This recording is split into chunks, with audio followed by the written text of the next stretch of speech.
শেখ হাসিনা যে সব কিছুকে তছনছ করে দিয়ে গেছে, মানুষের মনে একটা রাগ, ক্ষোভ, বিক্ষুব্ধতা, অর্থনৈতিক সংকট, বহু কিছু ছিল। ডক্টর ইউনূস বাংলাদেশের চেয়ে বেশি সারা পৃথিবী, যে গ্রহণযোগ্যতা তার, একটা ম্যাজিক্যাল ক্যারেক্টার, মানুষের একটা বড় অংশ মনে করেছে ডক্টর ইউনূস যেহেতু দায়িত্ব নিচ্ছে, সুতরাং আমার আর এখন এই বাংলাদেশে আর কোনো সমস্যা থাকবে না। ডক্টর ইউনূস যখন দায়িত্ব নিয়েছে তখন আমাদের প্রশাসন ঠিক নাই, আমাদের পুলিশ ঠিক নাই, আমাদের রাজনীতি ঠিক নাই, কোনো কিছু ঠিক নাই, কোনো কিছু ঠিক মতো কাজ করছে না। তিনি এক ধরনের ইসের মধ্যে পড়ে গেছেন, একটা গর্তের মধ্যে পড়ে গেছেন, সেখান থেকে তার ওঠার চেষ্টা করছেন। সেই জায়গা থেকে ওঠার চেষ্টা করলে আপনি যদি সামগ্রিকভাবে এই দেশের মূল্যায়ন করেন, আইন শৃঙ্খলা পরিস্থিতি সহ বহু কিছু নিয়ে আমরা এক ধরনের পারসেপশন তৈরি করে দিয়েছি যে হ্যাঁ এটা হচ্ছে না, এটা হচ্ছে না, সেগুলোকে আমি অস্বীকার করছি না। কিন্তু আপনি একটা বিষয় খেয়াল করে দেখেন, এত প্রতিকূল অবস্থার মধ্যে চাল আর সয়াবিন তেল ছাড়া, চালের দাম আর সয়াবিন তেলের দাম ছাড়া তো এই সরকারের বাজার ব্যবস্থাপনা আপনাকে তো নিঃসন্দেহে বলতে হবে যে অসাধারণভাবে তারা এটা সফল করেছে। দায়িত্ব নেওয়ার সময় লাভ দিয়ে জিনিসপত্রের দাম বাড়ছিল, আমরা সমালোচনা করছিলাম, একেবারে সঠিক সমালোচনা, কিন্তু সেটাকে যে সে একটা স্থিতিশীল অবস্থায় রাখলো, এটা অনেক বড় একটা সাফল্য। ধরেন আমি এর আগেও একই আলোচনা বলেছি, এই সরকার দায়িত্ব নিয়ে আর্থিক সেক্টরে একেবারে বিশাল কোনো পরিবর্তন করে ফেলেছে সেটা আমি বলবো না, কিন্তু আপনাকে আমাকে তো স্বীকার করতে হবে যে এখন আর ব্যাংক থেকে কোনো টাকা জালিয়াতি করে নিয়ে পাচার করা হচ্ছে না, বড় বড় পাচার তো বন্ধ করে দিয়েছে। তো আমরা খাতওয়ারি হয়তো আরো আলোচনা করতে পারবো। হ্যাঁ, না আমি খাতওয়ারি আলোচনা করব না, আমি বলছি যে সামগ্রিকভাবে এই সরকারের বিরুদ্ধে আন্দোলন, এই সরকারের যমুনা ঘেরা ওই রকম জায়গাতে যায় নাই।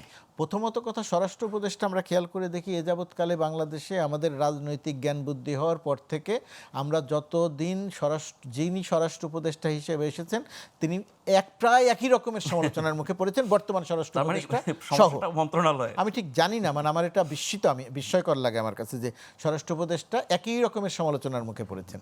এই রকম একজন উপদেষ্টা ছাড়া আর কারো অন্য কোনো উপদেষ্টাদের এমন কোনো বক্তব্য, এমন কোনো যেটা আমাদের বক্তব্য এসছে এখন যিনি তথ্য উপদেষ্টা জনাব মাহফুজ আলম, তার বিভিন্ন বক্তব্য বিভিন্ন সময় স্ট্যাটাস, এটা তো রাজনীতির বক্তব্য। তিনি একটা কিন্তু এই সরকারটি যদি সবার হয় তাহলে তারা কোনো রাজনীতি এমন বক্তব্য দেবে না যেটি অন্য রাজনৈতিক দলের পক্ষে বা বিপক্ষে। না, আপনি এখন রাজনীতির যেটা সত্য সেটা আপনি সত্য বলতে পারবেন না কেন?